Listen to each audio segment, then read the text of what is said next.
my experience early in my career, I was the only woman on a sales team that was all men, highly competitive, and really struggled to blend. I traded my little corporate suit and pumps for jeans and boots and to try to make myself fit in. I started swearing a lot. I learned how to master a sports metaphor, kinda. I still really, swear a lot. Just well enough to try to be one of the guys. But in sales cultures, I could never really get there because the guys would go out to drink and they would drink way too much. And you don't want to be 25 and the only woman and at a table full of like 5 wasted dudes.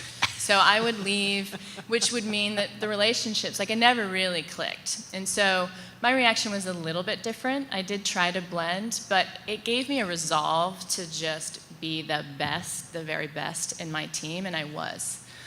So throughout my sales career, I was always the top performer, almost always the only woman, but my heart wasn't super happy or satisfied with that because it just seemed sort of unfair. Mm-hmm. And so at one point when I started having children, I just decided, you know what, I'm going to stay working, but I'm going to accept positions that aren't quite as ambitious. I did not start my own company.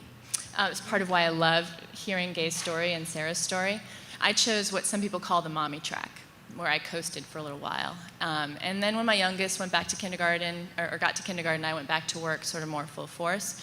So I want to share that story because I know it's also very common. I don't regret any of the decisions I made. I don't think I would have changed it.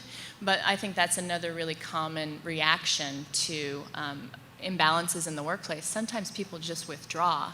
And it's a tragedy because there's a whole talent pool of incredibly gifted and talented women who have made that same choice.